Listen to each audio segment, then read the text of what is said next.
আসসালামু আলাইকুম। Channel I সংবাদে আপনাদের আমন্ত্রণ জানাচ্ছি আমি আল আভি জাহান। বিস্তারিত সংবাদের শুরুতেই জানিয়ে দিচ্ছি ফ্রেশ প্রিমিয়াম টি সংবাদ শিরোনামগুলো। ডেঙ্গু নিয়ন্ত্রণে ব্যর্থতা ঢাকতে ঢাকা দক্ষিণের মেয়রের বিরুদ্ধে অপপ্রচারের অভিযোগ আনলেন সাইদ খোকন। সিটি টোলের নামে চাঁদাবাজি চলছে মন্তব্য।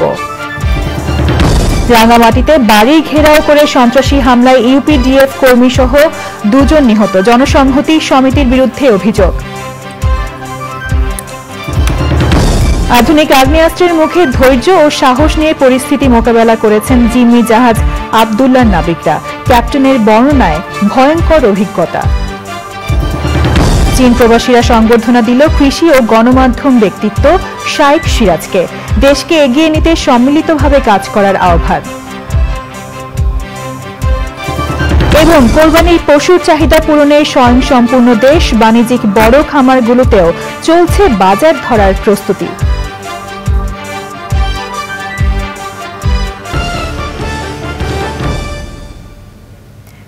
সংবাদ শিরোনামগুলো জানাচ্ছিলাম। এখনকার এই সংবাদ আয়োজন একই সঙ্গে চ্যানেল আই এর ইউটিউব চ্যানেলে এবং চ্যানেল আই এর ওটিটি প্ল্যাটফর্ম আই স্ক্রিনে লাইভ স্ট্রিম হচ্ছে। সংসদ সদস্য ও ঢাকা দক্ষিণ সিটির সাবেক মেয়র সাইদ খোকন অভিযোগ করেছেন, ডেঙ্গু নিয়ন্ত্রণে নিজের ব্যর্থতা ঢাকতে অপপ্রচার চালাচ্ছেন ঢাকা দক্ষিণ সিটির মেয়র ফজলে নূর তাপস। সিটি টোলের নামে চাঁদাবাজি চলছে উল্লেখ করে তিনি বলেছেন, এটি বন্ধ করা গেলে নিত্যপণ্যের দাম অনেক কমে আসবে। সাইদ খোকন আরও বলেছেন, সেবামূলক প্রতিষ্ঠানকে ব্যবসায়িক প্রতিষ্ঠানে পরিণত করার সুযোগ নেই। নাজিব বেগের রিপোর্ট। স্বাস্থ্য অধিদপ্তরের তথ্যমতে 2019 সালে ঢাকার 2 সিটিতে ডেঙ্গু রোগী ছিল 51,762 জন। 4 বছর পর 2023 সালে ঢাকায় ডেঙ্গু রোগী শনাক্তের সংখ্যা দাঁড়ায় 1,10,008 জন।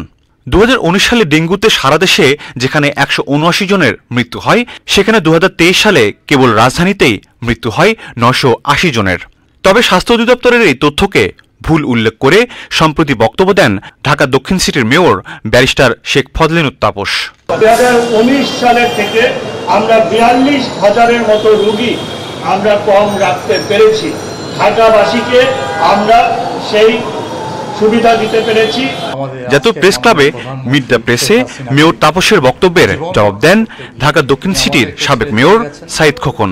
তিনি বললেন, 19 সালের তুলনায় 23 সালে ডেঙ্গু নিয়ন্ত্রণে ছিল এবং আক্রান্তের সংখ্যা 41,000 কম ছিল। আমি কষ্ট পেয়েছি, নগরবাসী হতভম্ব হয়েছে।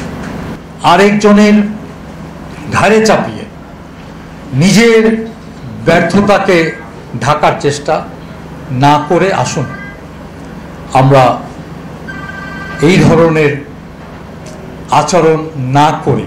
তিনি জানান, ডেঙ্গু মোকাবেলায় একসাথে কাজ করতে আপত্তি নেই তার। সিটি টোল আদায়ের সমালোচনা করেন ঢাকা 6-এর সংসদ সদস্য।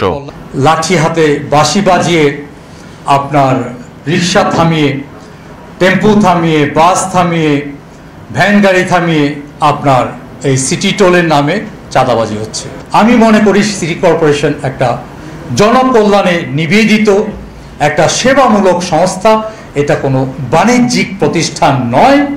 এমন কিছু করা যাবে না যেটা আমার নাগরিকের উপর অসন্তোষের সৃষ্টি করে।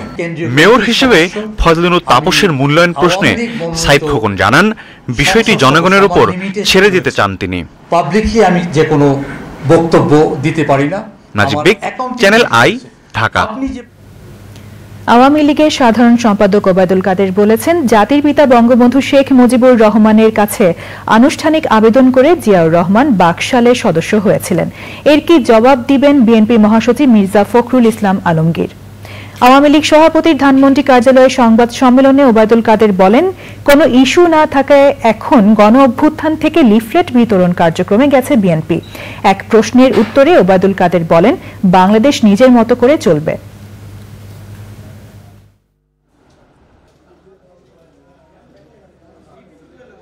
মির্জা ফখরুলকে বলতে চাই, আপনাদের প্রতিষ্ঠাতা, আপনাদের নেতা জিয়াউর রহমান অফিসিয়ালি বঙ্গবন্ধুর কাছে আবেদন করে বাকশালের সদস্য হয়েছে,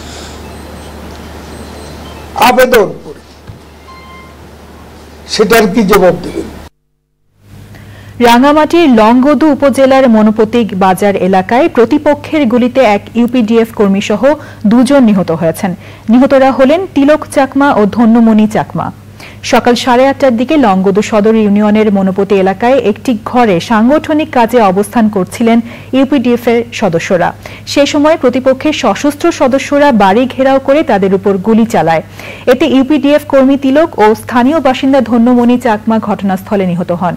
ইউপিডিএফ কর্মী তিলক চাকমার বাড়ি বরকল উপজেলার শুভলং ইউনিয়নে। লংগদু থানার ওসি হারুনুর রশিদ ঘটনার সত্যতা নিশ্চিত করেছেন। এক বিজ্ঞপ্তিতে ঘটনার জন্য জনসংহতি সমিতিকে দায়ী করে হত্যার নিন্দা ও প্রতিবাদ জানিয়েছে ইউপিডিএফ। সোমালি জলদস্যুদের কবল থেকে 23 নাবিক সহ এমভি আব্দুল্লাহ মুক্ত হতে মালিকপক্ষ ও সরকারের অবদানের পাশাপাশি আন্তর্জাতিক মহলের সাহায্য সহযোগিতা ছিল। জাহাজের মাস্টার ক্যাপ্টেন আব্দুর রশিদ জানিয়েছেন, ভয়ঙ্কর সব আগ্নেয়াস্ত্রের মুখে নাবিকরা ধৈর্য ও সাহস নিয়ে পরিস্থিতি মোকাবেলা করেছেন। পরাগ আজিমের রিপোর্ট। গত 12 মার্চ আফ্রিকার মোজাম্বিক থেকে সংযুক্ত আরব আমিরাত যাওয়ার পথে ভারত মহাসাগরে সোমালীয় জলদস্যুদের কবলে পড়ে বাংলাদেশি জাহাজ এমভি আব্দুল্লাহ। মুক্তিপণ আদায়ের পর 1 মাসের মাথায় জলদস্যুরা জাহাজটি মুক্ত করে দেয়। পরে সংযুক্ত আরব আমিরাত হয়ে এমভি আব্দুল্লাহ 23 নাবিক সহ দেশে ফিরে আসে মঙ্গলবার। জাহাজের মাস্টার ক্যাপ্টেন আব্দুর রশিদ এখন ঢাকায় পরিবারের সাথে সময় কাটাচ্ছেন। যখন ওর মনোবলটা আমি শক্ত দেখছি, তখন থেকে আমি জিনিসটা আসলে মনে করছি নর্মাল, ঠিক হয়ে যাবে সব। প্রথম দিনে পুরোটাই শকিং গেছে। পরের দিন যখন আব্বু কল দেওয়া শুরু করছে, তখন থেকে আমরা আস্তে আস্তে নর্মাল হয়েছি। সোমালি জলদস্যুদের হাতে জিম্মি হওয়ার পর যে দুর্বিষহ সময় পার করেছেন, চ্যানেল আইয়ের কাছে তার বর্ণনা করেন জাহাজের মাস্টার। প্রথমে একটা নটেড একটা রোপ আছে, তার মধ্যে হুক আছে, ওটা আমাদের শিপের ইয়েতে মেরে দেয়, আপনার বড়িতে মেরে দেয়। একজনেই ওই যে নটেড রোপ দিয়ে দড়ি বেয়ে উঠে গেছে, অস্ত্র কাঁধের উপর ছিল। এটা AK-47 M16, তারপরে রকেট ল্যান্সার ছিল, ওই যে কাঁধের উপর করে রকেট ল্যান্সারও তুলছে। তারপর সবাই ক্যাপচার ইয়েতে ভিতরে, সবাই ওখানে বলছে ওই দরজায় বসে আছে AK-47 নিয়ে, পিছনে আর দুই পাশের দরজায় ওরা বসে আছে, কাউকে বের হতে দিচ্ছে না। তাদের মুক্ত হওয়ার পেছনে যারা কাজ করেছেন সবার প্রতি কৃতজ্ঞতা জানিয়েছেন ক্যাপ্টেন আব্দুর রশিদ। আমাদের ওই সিও সাহেব এক্সপ্লেন করলে এটা ইন্টারন্যাশনালি একটা সমঝোতা হয়েছে, যা একটা চ্যানেল মেনটেন করে সমঝোতা, যেটা কীভাবে হয়েছিল ইন্টারন্যাশনালি, আমেরিকা, কেনিয়া, তারপরে সোমালিয়ান সরকার, সব একটা আমাদের সরকার সব মিলে একটা ব্রিজ ছিল, যেটা আমরা কিছু জানতাম না। ওটা আমাদের কোম্পানি জানে, প্লাস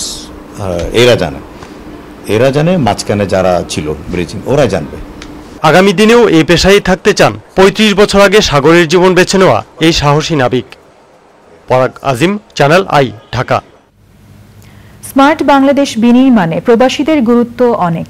বিদেশে বসবাস করা বাংলাদেশিদের বাদ দিয়ে আধুনিক ও প্রযুক্তি সমৃদ্ধ দেশ গড়া কষ্টসাধ্য, এমন মন্তব্য করেছেন চীনে বসবাস করা বাংলাদেশিরা। তারা বলছেন, আধুনিক ও শিক্ষা নির্ভর বাংলাদেশের জন্য প্রয়োজন দক্ষ ও কারিগরি জ্ঞান সম্পন্ন মানব সম্পদ। আর চীন প্রবাসীদের দেওয়া সংবর্ধনার জবাবে দেশকে এগিয়ে নিতে সম্মিলিতভাবে কাজ করার আহ্বান জানিয়েছেন শাইখ সিরাজ। চীন থেকে ফিরে মোস্তফা মল্লিকের রিপোর্ট। চীন প্রযুক্তি, শিক্ষা আর অর্থনীতির বিশাল শক্তি নিয়ে বিশ্বের বুকে গর্বের সাথে এগিয়ে চলা দেশ। চীনের বিভিন্ন শহরে বসবাস করা বাংলাদেশিরা সংবর্ধনা দিয়েছেন কৃষি উন্নয়ন ও গণমাধ্যম ব্যক্তিত্ব শাইখ সিরাজকে। মালয়েশিয়া এডুর আয়োজনে স্মার্ট বাংলাদেশ বিনির্মাণ এবং প্রবাসীদের ভূমিকা শীর্ষক আলোচনায় একক বক্তা ছিলেন তিনি। আজকে বাংলাদেশের খাদ্যের স্বয়ংবরতা, আমরা একটা জায়গায় এসেছি, কোনো সন্দেহ নাই। আমার দেখা চীনের কৃষির বিবর্তনটা কিভাবে হয়েছে, আমি খুব একজন বিদেশি হিসেবে আমি খুব ক্লোজলি এটা ওয়াচ করেছি, ভেরি ক্লোজলি। এইগুলো দেখে আমি যদি এর ভেতরে না ঢুকতে পারি, আমি শুধু চীন নয়, সারা পৃথিবী থেকে আমি ছিটকে পড়ে যাব। কিছু করার নেই প্রযুক্তির সাথে না থাকলে। এরপর মুক্ত আলোচনা।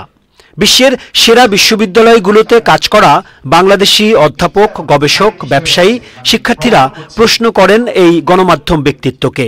আমরা যদিও এখানে আছি, কিন্তু দেশের গবেষকদের সাথে আমরা কাজ করতে চাই, কিন্তু আনফরচুনেটলি আমরা সেই সুযোগগুলা পাচ্ছি না। আমাদের সেক্ষেত্রে আমাদের ডিজিটাল ইকোনমি দরকার, যেমন এখানে টোর সিস্টেম হয়, টোর সিস্টেমটা পুরোটাই অটোমাইজেশন। এইসব টেকনোলজিগুলো যে আমরা আমাদের নিয়ে যেতে পারি, এতটুকু আমাদের যানজট কমে যাবে। একটা ইউনিভার্সিটিতে গেস্ট প্রফেসর হিসাবে নিযুক্ত হয়েছি গত বছর। তো আমি শুধু ওই ইউনিভার্সিটি না, চায়নার বিভিন্ন ইউনিভার্সিটিতে ক্লাস নেই মাঝে মাঝে, চাইনিজদের প্লাস ইন্টারন্যাশনাল স্টুডেন্টদের ক্লাস নেই। আরও ইম্পর্টেন্ট হচ্ছে যে অনেক বাংলাদেশি স্টুডেন্ট যারা চায়নাতে আসতে চায়, বিভিন্ন উপায়ে আসতে গিয়ে দেখা যাচ্ছে স্ক্যামিং হওয়ার সম্ভাবনা থাকে বা হয় অনেকে। সো সেই বিষয়টাও আসলে জানানো যে আমাদের প্রপার চ্যানেলের মাধ্যমে যদি আসে বা প্রপার ওয়েতে যদি আসে, তাহলে এই স্ক্যামিংটা ভয়টা থাকে না। আমাদের দেশের সায়েন্টিস্টরা কোনো দুর্নীতি অথবা তারা সম্মানিত না হওয়ার জন্য অন্য দেশে চলে যাচ্ছে।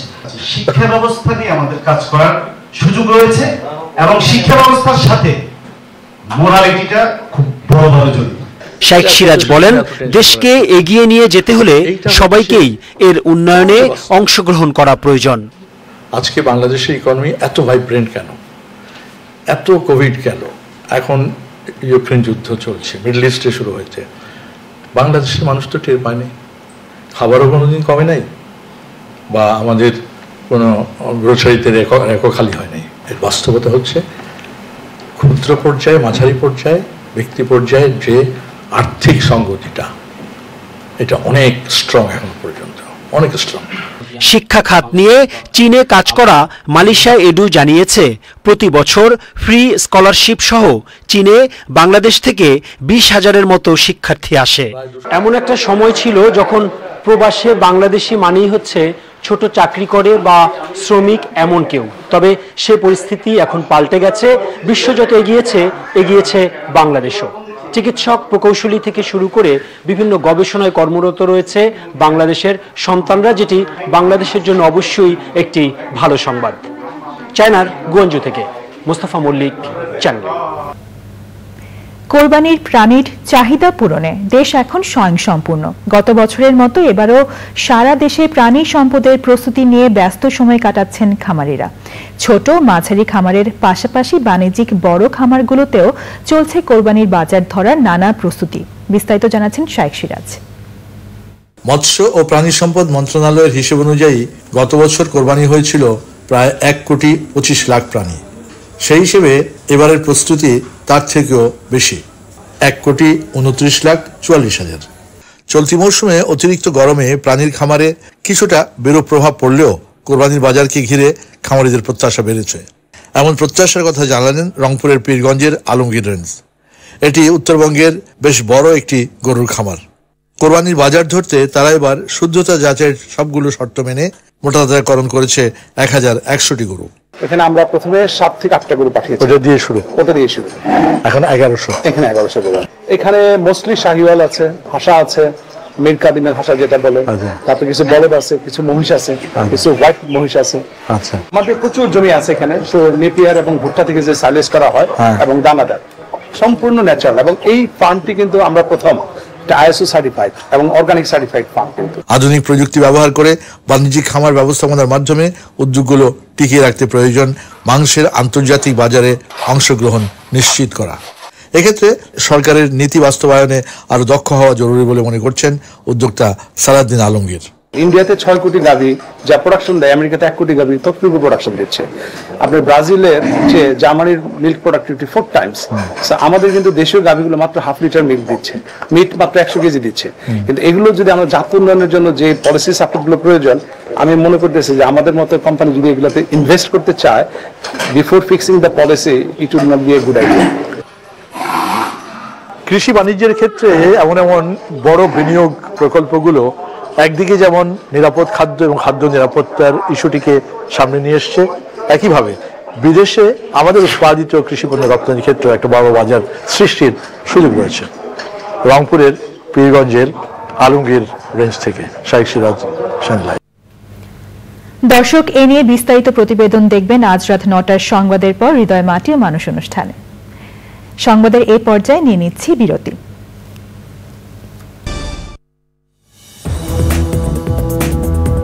ফিরে এলাম বিরতির পর। রাষ্ট্রপতি মোহাম্মদ শাহাবুদ্দিন বলেছেন, ঘাতক দালাল চক্র মুক্তিযুদ্ধ ও স্বাধীনতার চেতনাকে ম্লান করে দিতে এখনো অপচেষ্টা চালিয়ে যাচ্ছে। ৭১-এর ঘাতক দালাল নির্মূল কমিটির ৮ম জাতীয় সম্মেলনে রাষ্ট্রপতি আরও বলেন, বর্তমান ও ভবিষ্যৎ প্রজন্ম যেন স্বাধীনতা ও মুক্তিযুদ্ধের চেতনায় সমৃদ্ধ হয়ে বেড়ে উঠতে পারে, সে লক্ষ্যে সামাজিক আন্দোলন গড়ে তুলতে হবে। তরুণদের প্রতি আমি আহ্বান জানাবো, আপনারা মুক্তিযুদ্ধের ইতিহাস পড়ুন, বঙ্গবন্ধুর জীবনী ও আদর্শ সম্পর্কে জানুন, আপনাদের মননে, বোধে, জীবন চারণে মুক্তিযুদ্ধের আদর্শকে লালন করুন। ডিজিটাল মাধ্যমকে আপনারা ইতিবাচকভাবে ব্যবহার করুন। মুক্তিযুদ্ধের ইতিহাস, বঙ্গবন্ধুর দর্শন, ধর্মনিরপেক্ষতা ও অসাম্প্রদায়িকতায় বোধকে আপনারা সামাজিক যোগাযোগ মাধ্যমে ছড়িয়ে দিন। বিশ্বের কাছে তুলে ধরুন বাঙালির গৌরবোজ্জ্বল ইতিহাস। প্রধান বিচারপতি ওবায়দুল হাসান বলেছেন, ন্যায় বিচার পাওয়া প্রত্যেক মানুষের মৌলিক অধিকার। বিচারপ্রার্থীরা ন্যায় বিচার পেতেই আদালতে আসেন। ন্যায় বিচার নিশ্চিত করা আদালতের কর্তব্য। এর পাশাপাশি বিচারপ্রার্থীদের সব সুযোগ সুবিধা নিশ্চিত করতে হবে।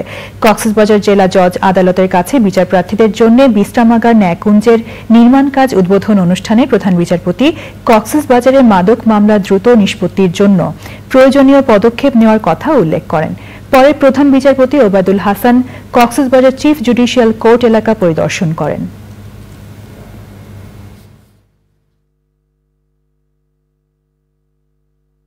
ন্যায় বিচার প্রার্থী মানুষের একটি অধিকার। বিচার প্রার্থী, প্রত্যেকটা বিচার প্রার্থী তার বিচার পাবেন, সেটা বাংলাদেশের সংবিধান গ্যারান্টি করেছে এবং প্রত্যেকটি মানুষের মৌলিক অধিকার হচ্ছে ন্যায় বিচার প্রার্থী। এখন বিচার প্রার্থী মানুষ যখন এই আদালত অঙ্গনে আসেন, তাদের বসার তেমন কোনো স্থান কখনোই ছিল না। এই প্রথম এই বসার স্থানটির বিষয়ে আমার পূর্বসূরি মাননীয় প্রধান বিচারপতি তিনি চিন্তা করেছেন এবং তার চিন্তাটি তিনি যখন মাননীয় প্রধানমন্ত্রীর কাছে গোচরীভূত করেন, মাননীয় প্রধানমন্ত্রী তখন সারা বাংলাদেশের প্রতিটি আদালতে একটি করে ন্যায়কুঞ্জ প্রতিষ্ঠার প্রতিশ্রুতি দিয়েছেন এবং এই প্রজেক্টটি হাতে নিয়েছেন। তারই ফলশ্রুতিতে আজকে এই কক্সবাজারের ন্যায়কুঞ্জটি প্রতিষ্ঠিত হলো। এবার নিটোল টাটা কৃষি সংবাদ।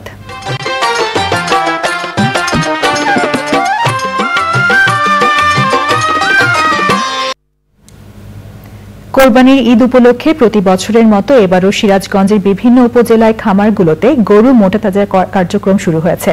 প্রাকৃতিক পদ্ধতি অবলম্বন করছেন খামারিরা। গরুকে কাঁচা ঘাস, গমের ভুসি, ডালের গুঁড়া, খৈল ও ভাত খাওয়ানো হচ্ছে। খামারিদের প্রশিক্ষণ দেওয়া সহ বিভিন্ন বিষয়ে সহায়তা করছে জেলা প্রাণী সম্পদ অধিদপ্তর। সিরাজগঞ্জ থেকে ফেরদৌস রবিনের পাঠানো তথ্য ও ভিডিও চিত্রে রাজীব আহমদের রিপোর্ট। সিরাজগঞ্জ জেলা সদর, বেলকুচি, শাহাদাতপুর, উল্লাপাড়া সহ বেশ কয়েকটি উপজেলায় বিভিন্ন জাতের গরু, মহিষ, দুম্বা, গাড়ল ও ছাগল মোটাতাজাকরণ করা হচ্ছে। এসব পশুকে সবুজ ঘাস, খড়, ভুসি, ভাত, খৈল সহ প্রাকৃতিক খাবার খাইয়ে লালন পালনের কাজ চলছে। এ অঞ্চলের 17,000 খামারের পাশাপাশি প্রান্তিক খামারিরাও কোরবানির জন্য গরু মোটাতাজা করছেন।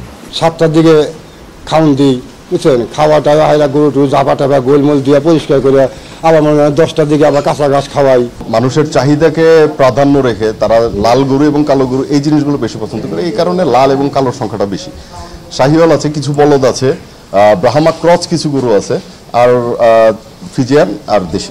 ভুসি যে 1540 টাকা বস্তা কিনলাম, এখন ভুসি প্রায় 2020 টাকার মতো এসে গেছে। লাস্ট ভুসি কিনলাম 2000 টাকা। ইন্ডিয়া থেকে গরু আসলে আমাদের বাংলাদেশের অনেক লস, কারণ বাংলাদেশ সরকার যদি আমাদের এই খামারগুলো তদারকি করে বা এটা বিবেচনা করে, তাহলে বাংলাদেশের খামারি যারা আছে তারা আসলে লাভবান হবে।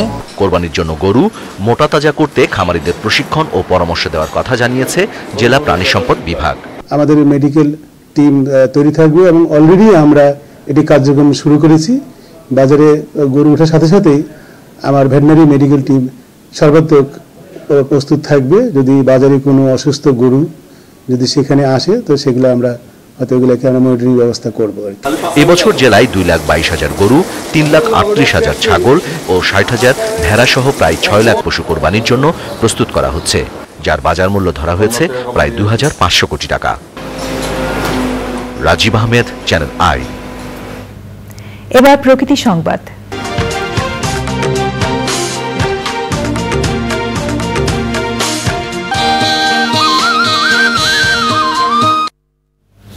জনবহুল শিল্পাঞ্চল আশুলিয়ায় জলাবদ্ধতা নিরসন ও পরিবেশ প্রতিবেশ রক্ষায় খাল খনন ও উদ্ধার শুরু হয়েছে। প্রভাবশালীদের দখল দূষণে অস্তিত্ব সংকটে নলির পাড় খালে এমন কার্যক্রমে আশাবাদী স্থানীয়রা।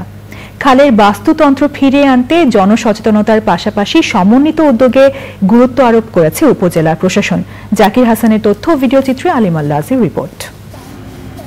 দীর্ঘদিনের দখল দূষণে ভাগাড়ে পরিণত হয়ে মৃতপ্রায় আশুলিয়ার দক্ষিণ বাইপাইল এলাকার নলির পাড় খাল।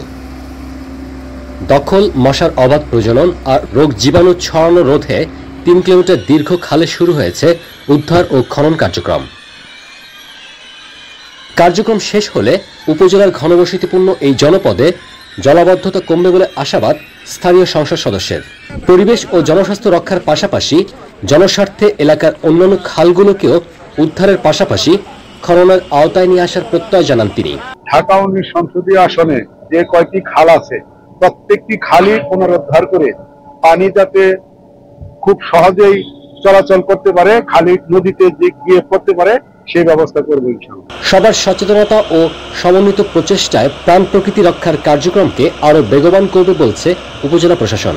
যে খালগুলা পুনরুদ্ধার হয়েছে এগুলা দখলমুক্ত রাখা, নদীতে যেন পানির ধারা বজায় থাকে বা খালগুলোতে যেন পানির প্রবাহ সঠিক থাকে, সেটা নিশ্চিত করার জন্য যা কিছু প্রয়োজন সেটা আমরা করব। যথাযথ মনিটরিং এর মাধ্যমে উদ্ধার ও খনন কার্যক্রম শেষ করার পাশাপাশি পরিবেশ রক্ষায় ভবিষ্যতে দখল দূষণ রোধে কার্যকর ব্যবস্থার দাবি স্থানীয়দের। আলিমাল রাজি, প্রকৃতি জীবন ডেস্ক, চ্যানেল আই।